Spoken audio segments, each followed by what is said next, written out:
Hey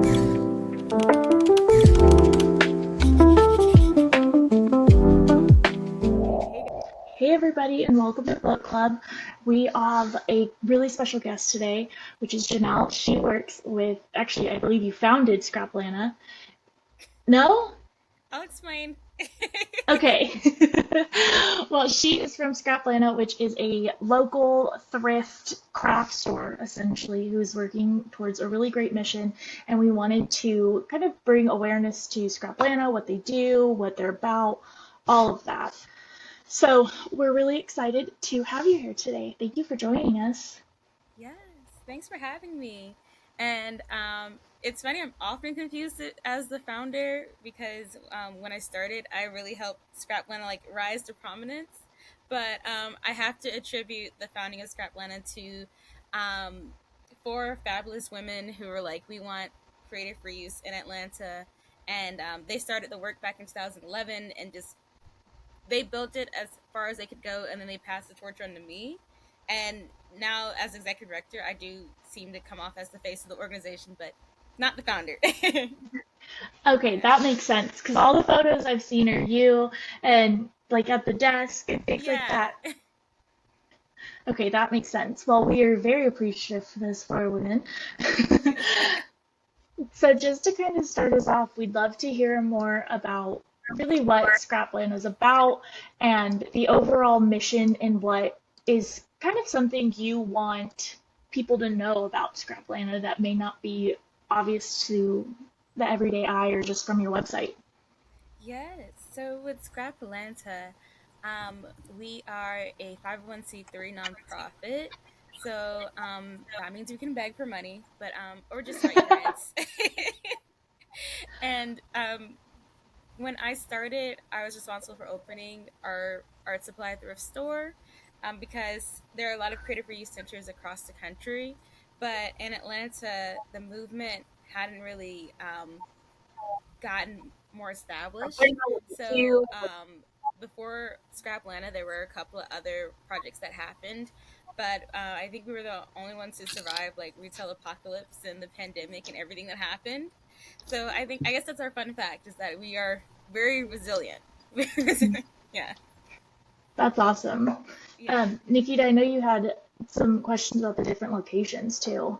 Yeah, I have a question. So I noticed that y'all have two locations, and I thought that was like kind of interesting. Like, what made you decide to open up two locations?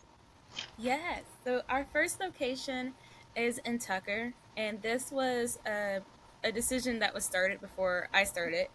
And when I was hired, we looked at the location and was like, yeah, sure. We kind of didn't have any other options, but we know we needed a store. So we're like, okay, well, put down this flag in Tucker and run this location. And it used to actually be an old H&R Block. And because Hmm. the building is so weirdly designed, it has been deemed unleasable by our landlords. So they were more than happy to just give us the space at a very nice discount. So while I was just still getting settled in my first, like, I guess 2 years into the job, I was thinking about like how Atlanta is so spread out. Like I grew up here. I am used to driving all over the place, not really depending on MARTA, but I'm like that's a disservice to the other communities of Atlanta who want creative reuse. So I said, well, our next store needs to be in Southwest Atlanta, and everyone was like, what? But I'm like, well, look at the map. If you look at Google, you look at art supply stores, south of I-20, there aren't any. And, that was kind of like weird to me as someone who did grow up south of I-20. And I realized, like, if I wanted to go get craft supplies, I had to go like all the way deep into the heart of Decatur or all the way out to Conyers. So opening the second one to me made sense, and I had to make it make sense to a lot of other people. And it's doing very well. And we actually are working on like a third scrap baby in Duluth because our goal is to kind of monopolize the creative reuse market in Metro Atlanta. Only because like starting up a nonprofit is so expensive. It's so hard. It takes forever for you to finally get grants. Where we're like, if you are interested in this, we want to help you get started under the Scraplanta umbrella instead of you like doing everything by yourself. Yeah, no, that's amazing. I have always like I wish I knew about Scrapletta when I did my drawing one class and spent $200 on art supplies that I never use again. So I think that's a great thing, especially, cheap art supplies that you can get, and you're helping the environment as well. Yeah. That's awesome. I'm very excited for the third location. But if you're ever thinking of a fourth, towards KSU would be. Well, I mean, you guys have Owl Swap. Like, that's the beginning. Yeah, we gotta expand them from clothes to art supplies too. Yeah. Yeah, that was definitely something I had never heard of before, and I've always wanted something like that because I've always done crafts. My mom and my sister have done crafts growing up, and I mean, you accumulate so much stuff. And Yes. then if you move past it, like my mom and my sister still have all of their scrapbook stuff and their stamps, and they probably haven't touched one in 10 years. So it just kind of sits there. And I mean, they keep saying they'll go back to it, but let's be honest. So it just is crazy, but I love seeing that you guys are really able to find a place. And it also is great because you're bringing local creators together. And when I was in last weekend, I mean, it was busy. You guys had a lot of people in there, and it's not a giant space, it's more of the workspace for that location, I believe. Yeah. And but there was still a lot of people coming, and it was like a steady flow, which is really great to see the support that comes through. Yes. Yeah, that's And, like, oh, sorry. no, go ahead. I was just going to say, it's been so heartwarming to see. Like, I remember the first day we opened this first store, I was so surprised at all the people who came because for 8 months, we had been working to open the store. And our opening date kept getting pushed back and kept getting pushed back. And I felt so discouraged. And I thought that was a lot of people on our first day. But like today, we are actually doing a fill a bag sale this weekend where you can fill a bag for $10. And it gets people so excited. And we had like 30 people outside of our store this morning before we were open, like ready to shop. And I was just like, people know about us? Where they're lining up? That's exciting. I feel like that's a huge success marker for you guys. Yeah. Yeah, I mean, speaking on what Emily mentioned, the workspace, I saw that you guys like did classes. Can you talk about that? That seems really interesting. Yes. I really pushed for our classes. Like, my board chair and I've had this discussion because at first, when I was like, all right, open the store. Now let's get these classes going. And people are like, we're not sure if the class is going to make a lot of money. You want them to be paid what you can. And, we don't know if we're going to have enough people to volunteer to teach. But I'm like, no, guys, let's make it work. Like, I'm very much of like, let's do it, type of person. So we started our first classes in March 2023. And since then, we've had over 100 workshops that range from um, macrame, we've had sewing circles, zine clubs, paper making. Like, a lot of people love to just raise their hand and teach something, and a lot of people want to go to these classes because for so long we sat in our houses and we watched people get crafty on TikTok, but we didn't know how we can get started. And the average cost of an art class in Atlanta is $75. So if you invest $75 in it, you drive through evening traffic to do this project, and maybe you spent about $300 on supplies because you hyperfixated on a TikTok, and then you're not good at it, and then you feel like terrible because you sank almost $400 in it. And with this economy, we all know what $400 could be to us.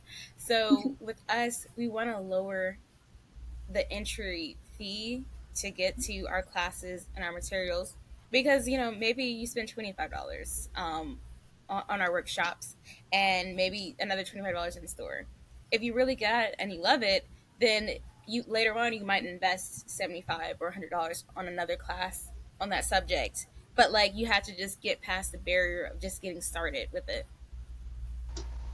Yeah, I'm a classes person where it's like I see all these cool classes of like candle making or like macrame or pottery, and I look at the price and it's like I don't know if I can afford that. And like I'm not trying to like become a pottery person. Like I really Yeah. like doing classes. Like they're fun. You get to take a little something home. So I think that's really cool, and I will probably show up to one in the future. Thank you. And our classes make great like events. Like there are people who like bring their moms or their sisters, and even I think once when someone did come as a date or like a Bumble date, instead of like Oh, meeting the that's person so out in the cute. wild, they're like, let's take a class at Scraplanta. Oh, That's fun. You guys could definitely capitalize on that for like a Valentine's or like a Yeah. first date special. That would be cute. So, talk a little bit more about the sliding scale. So, how does that work when you go to sign up for a class? Yeah. So people get to self select which scale they want to learn from. And well, what they want to pay. Because personally, like I'm not the IRS. I'm not gonna ask you to pull up pay stubs and family ver no, like if you feel it in your heart to pay $15 for this class, that's fine. If you feel it in your heart to pay 25. And like we do have people paying at all tiers, even when like the lower tiers don't sell out. Um and I love the kindness of our community. Like we had someone who paid like the highest tier, which is like usually like $35, and they couldn't make it to the class, and they said, I don't want my money back, I want you to pay it forward. Like I know it's a very short notice, but if someone in the store wants to take the class, let them take the class because I gotta go, handle this emergency.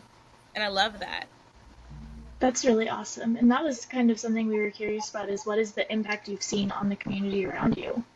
Yes, that's the best part of my job, to see like how people respond to what we're doing. Like I like to compare this to stone soup. If you guys are familiar with that, it's like, this one person was like, I want to make a soup. I only got stones. And someone's like, well, I got carrots. I got potatoes. And that's how it is with how we've been able to stock our stores, have our classes, because some people bring their crochet talents, others bring their yarn, some will bring their paper. And like, there's a lot of learning and synergy going on in our space, like, not just during our classes, but there are times where I'm in the store, I'll look at something, and somebody else is like, do you know what that is? And I'm like, no. And they're like, well, this is an embossing folder. Use it paper making. Like I learned so much just from being in the store, going through craft supplies, and seeing these like friendships emerge. Like during one of our filler bag sales, these ladies bonded in the paper crafting section, and they were like, well, we gotta go for brunch, and now they're brunch buddies. So it's beautiful. That's amazing. I absolutely love that. yeah, and I saw on your website that you like. I kind of stalked your website, your social media before this, but I saw Good. you do some things with schools. Can you talk about that? That sounds really interesting.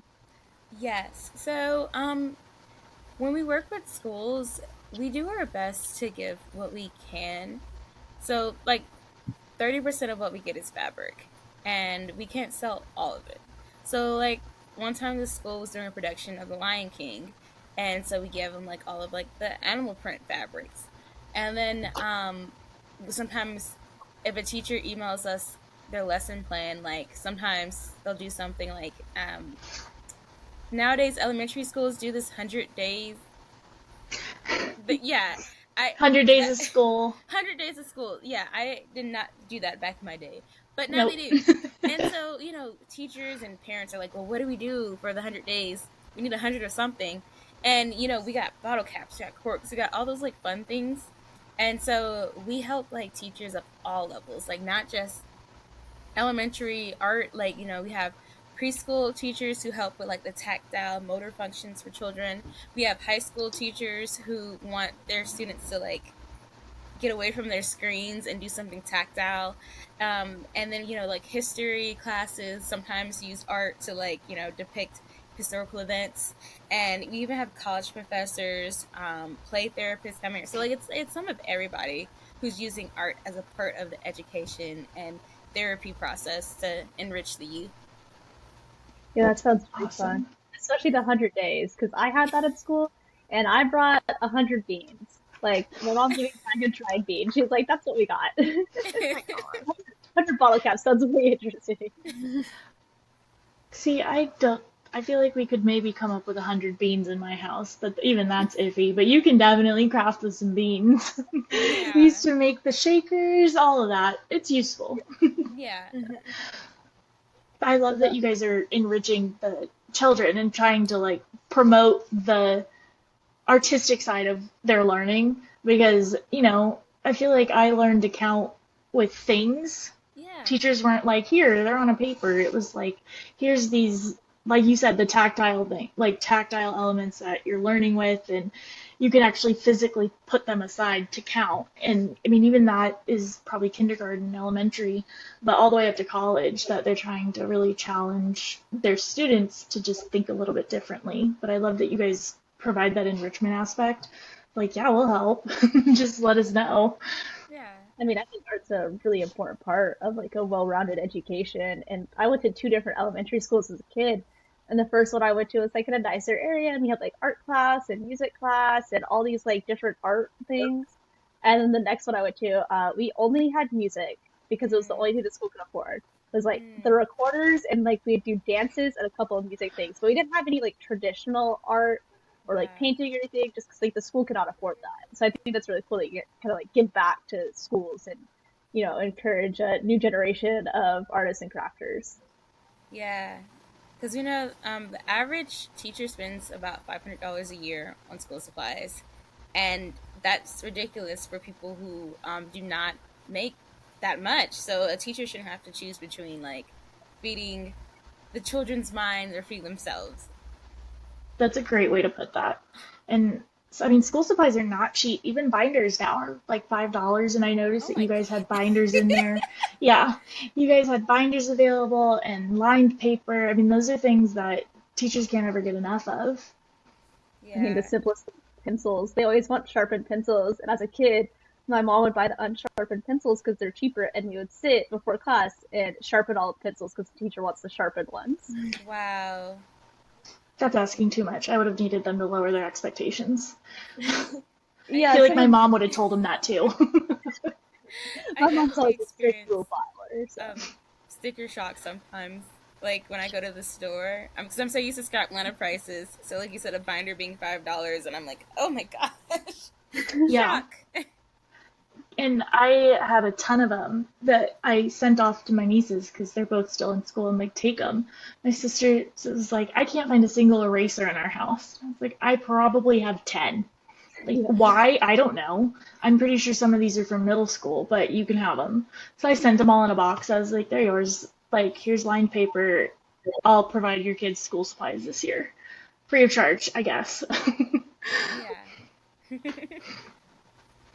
But awesome. So kind of shifting, I know Julia and Camden also had some questions for you. We're not trying to drill you, obviously, but we all, with all of us having our own kind of niche interests, we feel like Scrapland is so well-rounded with that and is able to provide such good insight while also trying to, bring awareness to Scraplanta in the community.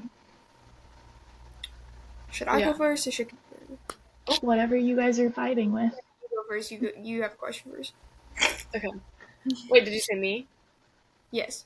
Okay, sorry. Okay. So since I am the content girl on our team, I do want to ask you a little bit about like y'all's social media. So I know since you are a nonprofit, you may have to take like different approaches to your social media. So I was just wondering how you manage social media as a nonprofit, and do you take like any different approaches because of it? um, I think they pretty much run social media like a business because Mm-hmm. at the end of the day, we are still a brand, which could be nonprofit, for profit, or any of those things. And we want to show people our impact. I think any like social enterprise should be pretty vigilant about doing that. And then it's just about engaging with our audience in a way that keeps up demand. So like um, originally when I started, I was the one doing social media, and like my founders loved it because they were not digital natives like I was. So they were like, Mm-hmm. use it. Like I made this TikTok, and everyone was like, "Oh my gosh, TikTok! What is that? Why do people keep coming in the store and talking about it?" And so I I did like managing your social media, but when I wore like 30 other hats, I was very exhausted, and that was on the back Yeah. burner. But one of my wonderful employees was like, "Hey, I I do this. I do social media management. So like let me do this." And I said, "Yeah, like I am all about like empowering people to do whatever it is that makes them happy at this job." So that was about a year ago that I gave them the reins for social media, and they have like taken it to a whole nother level that I could not have possibly done with the 24 hours a day that I have. But what's been great about how they manage our social media is like just constant posting about our events, about our classes. Like there are times where we post our classes, and because of that post it sells out within that 24 hours. Or we were recently hiring for a position, and in just one day that post was shared 400 times, and it turned into like 43 applicants for that one role. So it's been great to see like how people engage with our social media and like all the attention that it brings us, and like we're just like riding that wave. Yeah. Yeah. No, that's awesome. I was gonna ask like if y'all have seen growth through your business through social media, but y'all obviously have. Like that's so awesome. Yes, especially Um, TikTok. You yeah, have a TikTok. great following.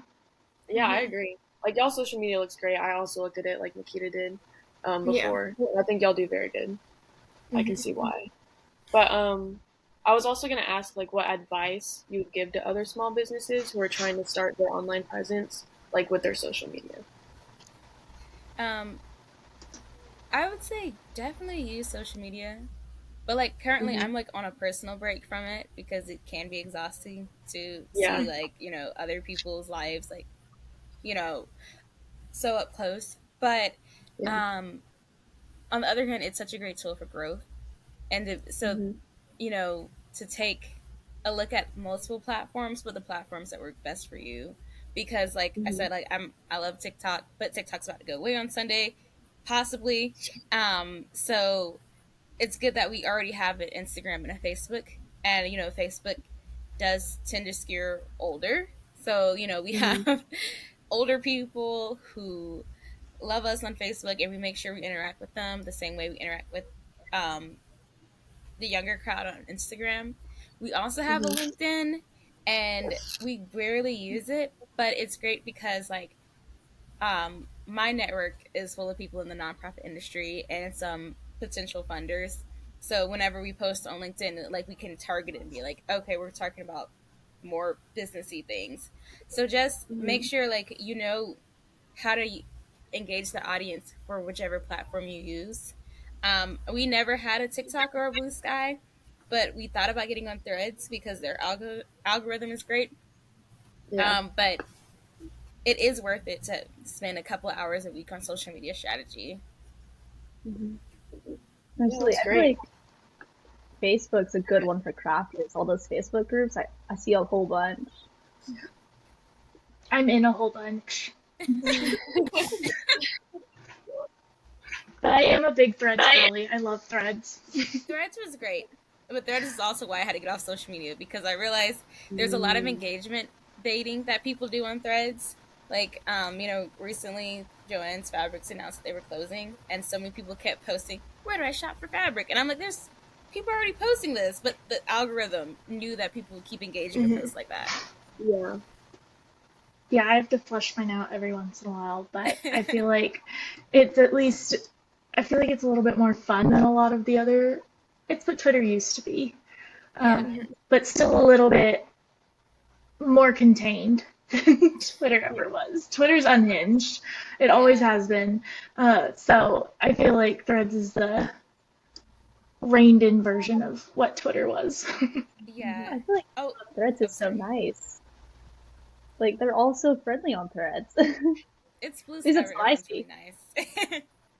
I need to try Blue Sky. I haven't tried it yet, but I've heard only good things. Yeah, I really liked it. But I also wanted to add about the social media conversation, because like there's the business page and then there's like my personal page. And for the longest, I did not really post about Scraplanta on my personal page because I was like, oh no, what if someone like finds me and like stalks me? But and it's weird because my face is all over like the business page, but on a personal level it wasn't.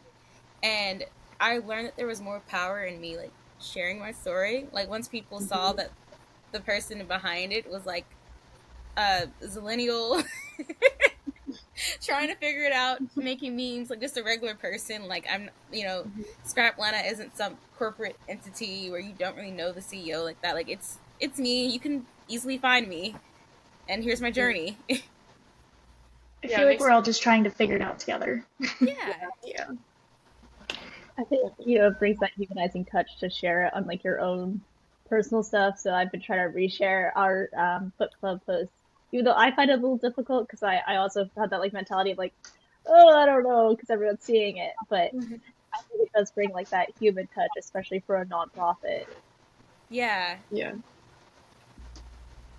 Makes it more personal. I feel like, but sorry, I was gonna like the private citizen aspect of it, because sometimes on threads, I won't be like, I'm Scraplanta. I'll just be like, hey, you should check out this place, and they don't know it's me. And they're just like, just check it out. That's what I do with our book club ones. I'm just like, this is cool. Yeah. I'm pretty sure the brewery I work at does that, like on Reddit and threads is like, hey, you should check out this brewery that I'm definitely not part of. Yeah, like I'll adjacent claim. Oh no, I was just gonna say I'll like adjacent claim you, but like, hey, this is cool, but like, it's not me. I was just gonna say, Julia, while we're on the topic of social media, did you have like anything about that to ask her? Yeah, I did have a question about, because I was like looking at the social media before I got on, because obviously I want to do a little bit of research and stalking. And I really liked how the posts looked, like they're just the way that they were designed. And I was just going to ask, like, if you know, like, what programs you use to create your content, like anything Canva. Specific or just Canva? We use Canva. We love Canva. Yes. And I think sometimes my social media manager uses Adobe, not Procreate. The Express or like Photoshop? I think it's or InDesign. InDesign. Okay, I was gonna say InDesign. So mainly Canva, but sometimes InDesign. Yeah. Okay. Yeah, I was curious because I like learning about different like programs for stuff because I'm a marketing major, so like very big on creative design. So that's what's like another little question of like, do you have like a specific vibe you're going for when you're like marketing the business? Like when you're marketing Scraplanta, if you're like wanting to post certain things, do you post it? Like, do you have your target market and everything? Do you have something you're going for specifically? Yes. Like, we want our posts to look more scrappy, DIY. And we do try and target, like, the younger crowd. But I'm always, like, going over our social media posts with a fine-tooth comb. Because usually they have to get submitted to me for approval. And I'm very much in readability and how easy is it to decipher this information, because social media, it's all about what can we see in 10 to 15 seconds. So sometimes I'm like, nobody's reading that caption, you better make sure the post says that. Because I guess being a little older on social media, I'm like, we don't really read captions like that. When we share a graphic, we're really looking at the graphic. Yeah, I would do the same thing because, like, I'm bad at it. I post on Instagram with my art, and sometimes I will have a huge caption, but it's like, it's fine. They might read it because it's not there's no info on it. But, yeah, there's no info. It's just an art piece. So they'd be like, oh, what's this about? Yeah. There, I baited you into the caption. But, yeah, I would agree with the whole just being having it very, like, simplistic, because I will be honest, I will not read the caption if it's already in the post, because that's, like, what it's made for. Like, if you're going to put information, don't just be like, oh, we only put this much, and you have to read, like, this entire caption. Yeah. Unless you tell me, read the caption. Then I will, but it's way easier to just be like, oh, everything's right here. If it says read the caption, I'm like, swipe. I'm like, what caption? How long is it? Because I read it It's the worst with the DIY like house girlies that they make you read through everything to tell you the paint color, or they still don't put the paint color. I'm like, I swear, if I get to the end of this and there's no paint color, Yeah. And then it it says drives me nuts. subscribe, and you automatically subscribe. Yeah, I They're hate like, that. comment link or comment paint. No, I don't want to. Just make this easy. Yeah. I understand the engagement aspect, but let's just get down to business. We don't have time for this. Yeah, exactly. But I do love the overall, like the social feel, and the April events post is so cute. Thank you. That one's so fun. It's giving Easter without giving Easter, and it's a lot of fun. I am curious about your sewing circle though. Yes. Our sewing circle is a great time. Sorry, is my camera buffering? A little, but you're good. Okay. So the thing I love about our sewing circle is that it's supposed to be for people who are scared to use their machines or just want to sew in community. And I like sometimes I host a sewing circle, and at first I was a little nervous about hosting because I've taught sewing a couple of times, but I've only taught like on one-to-one basis. But to teach like 10 people who are new to their machines, or 15, or like, we have upwards of 20 people who sign up, and we're showing them, how to get comfortable with their machines. And like the first hour is just chaos. People are like, can you help me with my bobbin? Can you help me with this? Can you help me with that? And so I'm running around, and everyone's panicked because their stitches aren't straight or something's not perfect. And I'm like, I start every sewing circle off now with like, give yourself grace and love, and you'll just throughout this process of sewing, you will not be Donatella Versace by the end of this night. You know, just give yourself time, and at the end of the sewing circle, they're about 3 hours. People, they can leave with a project. Like usually we make things like cushions because they're like only 2 or 3 pieces, but they're so happy that they made something. Their machine is no longer this scary thing that's sitting in a box that's been there since they ordered it 3 years ago during the pandemic when they were looking at people on TikTok. They're like, oh, I'm using this thing now. And, not everyone is going to keep sewing, but for the most part, people are like so much more comfortable. And we have people who come back month to month who'd be like, can you help me just a little bit more with this part of my machine? And we even do like some maintenance and repair while we're there. And people are like, have that weight lifted off because they understand how their machines work now. That's amazing. I definitely need to come to one because my sewing machine and I have been flirting for close to 6 months. Yeah. I got it set up. I was ready to make dog bandanas, and my mom was supposed to help me, and we ran out of time when she was visiting. But like, I have it all set up. It is ready to go. It's on the table, but we just flirt. We're in a flirtationship right now. We have not committed, and I want to, but she scares me. So that's where we're at right now. And straight lines. I'm like, I don't know if I can stitch straight line. I see a ton of content of like people like modifying their clothes or like thrift flips or like doing like mending because I'm guilty of that. It's like I have a pair of favorite pants and it's like if I could just fix this one little thing, I would be able to wear them again. But a sewing machine is so terrifying to me that I've never bought one. My mom got mine. Yeah, and our classes help people decide whether or not they should buy one. Some people come to our classes a couple of times to get used to our machines, or just see like that there are different types of machines. I try not to tell anybody which ones are better, which ones are worse, but I do have a bias, and if you bring the ones I really don't like, then I might, side-eye you.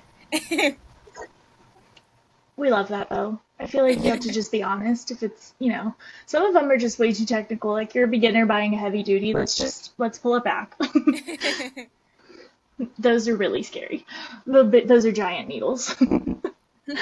But yeah, I have mine. So is there a sign up for those, or is it just kind of when they happen, do you just show up?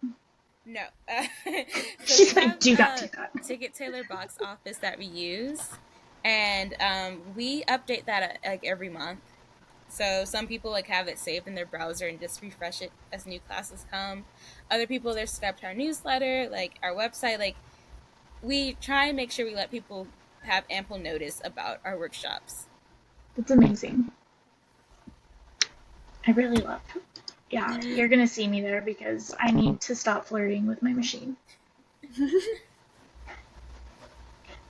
Yeah. Let's see. I did have a question about like when you have people come in and making like a bunch of different crafts. Have you had like seen anything that people have made that you've like really liked a lot, like anything like personal favorites? I love how creative everyone is. Like, this Mm-hmm. guy came in and was like, I need frames for this art that I do. And I was like, what is the art? And he was like, I make portraits of celebrities with beans. And I was like, what? And then he showed me on his phone like a portrait of Pee Wee Herman made with like beans. Oh wow. And Nikita, then it also, was your time to shine. yeah. Oh yeah. Yeah, so I'm always seeing cool stuff. Okay. That That's was good. fun. Yeah, that sounds really cute. I'm so fascinated by trying to like put somebody's face together with beans. Like, are they painting the beans or is it just beans? It's just the beans, and they're using different varieties for different shades and shapes. Oh wow. I don't think I Yeah. could wrap my brain on how to do that. I told you beans are versatile. I was half kidding, but I'm pretty sure I take it back. I'm serious now. That's awesome. Mm-hmm. Let me see. I feel like that's most of our questions, at least that we kind of thought through. I know that I had asked you when I was there, but just so we can share it on the podcast and, do it for the gram, what are the main things that you guys need is in terms of donations? Like, what are the top kind of things that you were looking for that would really help you guys out? Obviously, outside of money. Yeah. We are always out of watercolor paper and crochet hooks. And Oh, I can understand why, because those are good hobbies for sitting outside and frolicking. But if you guys have a plug for watercolor paper or crochet hooks or even buttons, like our buttons are fill a bag, and there are some people who come and just literally like get pull up with the bag and just fill it with buttons. Like they love buttons. I knew a girl that collected mason jars. She had mason jars on her walls of just buttons. Oh. She had at least 6 to 8 of like the big ones filled. Wow. And then she had small ones all over. And I was like, what's with the buttons? And she's like, I just love them. I'm like, okay, you go off, girl.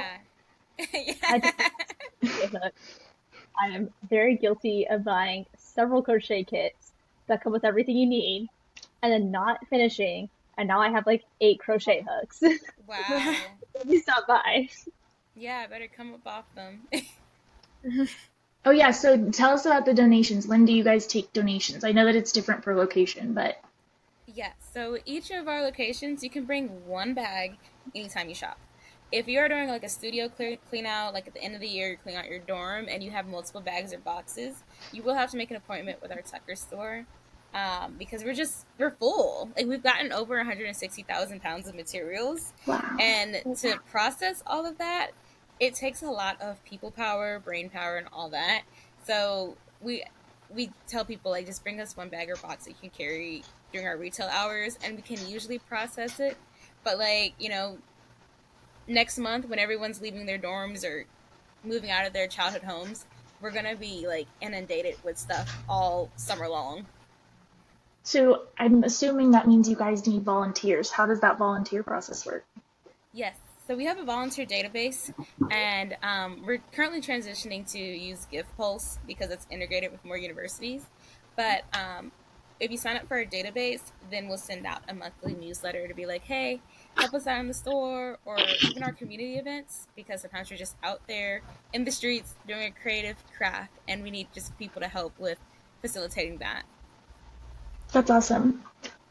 I feel like that covers most of what we have, but I have loved learning more about Scraplanta. I And have then one oh, go for it, Nikita. thing that you don't need. Like, what do you have the most of? Yeah, that's a good question. Probably binders. Mine is okay. Binders and trophies, like, and bathroom towels. Bathroom towels. Yeah, because tiles. In the South, it's towels versus tiles. Yeah. Has there ever been like the most interesting thing like you got donated? Like what was the most like weird maybe thing that got donated to the place? At the top of my head, I can only think of like snakeskin. Oh, And no. I loved it. I was so excited. Like Okay. That's interesting. Yeah, I had some on my wall, but I don't see it. I think it creeped out everybody else, but I was like, you can collage with this. Like, I think this is a very valid donation. It's cool, but I would have been far too afraid that the snake is still in there. Oh, it was like the molted snakeskin. Yeah, but what if they were still in the pile? Or did they just bring that in? Because if it was just that, that's acceptable. It'd be like bagged or in a jar. So, okay, yeah, that's okay then. Snake was still hanging out. Because if they brought like a box, because they burrow and they hide in things, I would have been like, nope, somebody else is dump it out. I will not take surprises. They want to cut that level of crafter, but I'm a little hesitant working with anything that used to be an animal. They can be cool though, like if you spray paint and it'll show the texture and all of that. It's pretty cool. Yeah. I can get behind that. I get behind it being in a jar too, just not a surprise in a box. We don't need snake in a box like a jack in a box. It's too much. I feel like we have so much. I've learned so much. Just a quick, can you explain the difference between the two locations? I know one is considered more like a creative workshop, and is it more of an outlet, whereas the main store is like everything?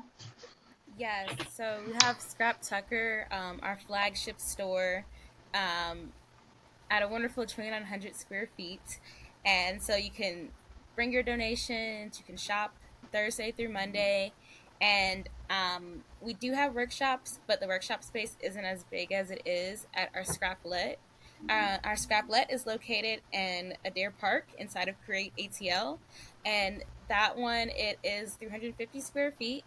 It's very cute. It's only open Friday through Sunday, but we have like the same pricing system, and we focus more on classes there. And then like our third project is more, we call it a project instead of a location because it's a partnership with Cool People Sew in Duluth. And so it's their entire back wall is all like creative reuse, like materials, like all the things that we sell in Scraplanta, but it's just like a back wall. That's awesome. That's really exciting. Yeah. I am not an Atlanta native, so I have to look at where Duluth is on a map, and then I'll be all over it. Yeah. Duluth is north of Atlanta, but it's like, instead of you going northwest towards Kennesaw, if you went northeast. Okay. Athens, like, well, yeah. Okay. I think, yeah, it usually takes me back roads that way, and that's why I don't know where anything is, but... Yeah, I'll find my way. That's thank God for maps.